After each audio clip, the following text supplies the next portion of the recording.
morning, guys and girls. Welcome back to another Shannons Engineering video. Just want to do a little walk around video about this car we just completed. This is for a guy named John from the south coast of Sydney. This is a 2021 GXL dual cab. So this car is not brand new, and he already had a train canopy fitted when he came to us. He actually was in his hometown of Barrel and he saw another SE Cruiser, the ultimate workhorse, from our website. He saw that parked at the shops and ended up chatting with the owner. Next minute, you know, he's on the phone to us and he sold his old train canopy setup on Gumtree, and he got in the queue and got his new setup, and here we are. So like I said, the car was already existing. He already had a few extras fitted to it, like the suspension, the tow bar exhaust, bull bar, not done by us, but we've done everything else, including the roof platform, some little interior mods here and there, which I'll go through. So I'm just going to do a little pirouette around the car. It's in absolutely mint condition. John is an avid hunter and he actually does contract work for the government, so he is right into his shooting and game fishing as well, so he is definitely an outdoors man. Pirouette is complete. As you can see, it looks bloody fantastic with graphite and all black fittings. If you look closely, every other fixture other than black is either powder coated, wrapped, or stainless steel. So all the fixtures and bolts, all the rivets, absolutely everywhere is stainless steel. So we're expecting to get a long longevity out of this whole setup, and this is pretty much our standard of work and how we like to do things. The half canopy is very popular at the moment. We're doing heaps of them right now for lots of other customers as well. The versatility of having a half tray is very appealing, and the light, having a half canopy is a lot lighter as well. It does not have an internal square tube frame inside it, so it's a lot lighter. You get all this tray space as well. Only one tyre for John. He's not planning any massive remote trips where he is needing to, so he's got a solar panel up the top there as well. Rear lights on the back. I don't know where to start, there's so many features. That's a waterproof stainless steel button there. Nice little touch. We've got billet latches. These are imported from America. We get these made 5-axis CNC in the States. Very good quality, and they snap closed. External USB, if you want to use this little table as a smoko table, a bar or a sandwich table, that's pretty handy. In the toolbox down here, we've got automatic lighting, got the compressor, brand new compressor, everything's brand new down there. Central locking, that's a cutout for the exhaust, by the way. So automatic lights, they just come on when you open the door, you don't have to worry about leaving them on. Let's have a look in the canopy. Okay, we've got central locking, automatic lighting, so there is a switch to turn them off. However, they're on a motion sensor, so when you walk away from the car, they'll just go out. You don't really need to switch them on and off, and you don't have to worry about leaving them on, flattening the battery. John's purchased his own fridge, so we've just put the mounts there for it. He's having an 85 litre upright fridge there, and he's got the Victron setup.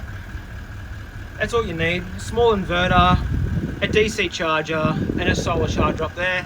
That little flashing box is a Bluetooth dongle, so you can connect this to your phone and check all your battery stats. Cable entry is recessed,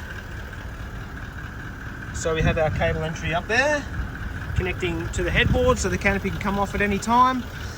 John, being a hunter and a farmer, he wanted some extra pipes welded in there, and we've also got I don't know if you can see that in there, we have a honeycomb laser cut headboard infill piece, just because he didn't want anything smashing the back window when he's doing the farm work. That's pretty much it for this side. Oh yeah, we've got USB-C right there as well at the ready, and like I showed you before, one on the outside, so you can still have your canopy locked. Central locking on the Toyota key fob too, so no extra keys to carry in your pocket.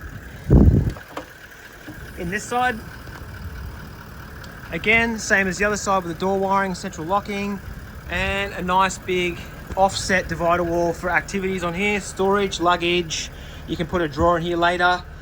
You may be wondering why there is a cutout in the wall. Like I said, John is a hunter and he needs to get all his firearms in their cases, and they're going to slide in like that. So that's the whole design for that, and custom made for exactly what he wanted. He has some pretty big guns and he needs a full width of the car for them, so he didn't want to have them on the back seat because that really was the only option. He doesn't want to leave them in the trade on the roof, so they're nice and safe, locked away in there in their cases. So they'll be in Pelican cases, so they're quite big and cumbersome, so this was the best option. He's going to see how he goes. If he doesn't use it, we might come up with putting a drawer system in, and that's why the battery is not on the ground, it's actually to the side. So looking from the door jamb, it's out of the way. That's a 150 amp hour lithium battery, and just to be safe, we'll put the fuse there, and we've even given him a spare one. When we do our builds like that, it's the little touches, you know, like you don't want to be digging around in your glove box trying to find a fuse. Not to say that you'll ever need that fuse, but there's one there if you do. USB-C and USB again on this side. Boom, boom. Always on the ready. Other than that, that's pretty much it for the Canopy.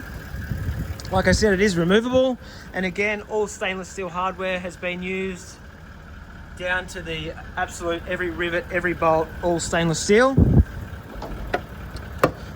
John also has asked for full-size drop sides, and that's why we have the extra holes there and there.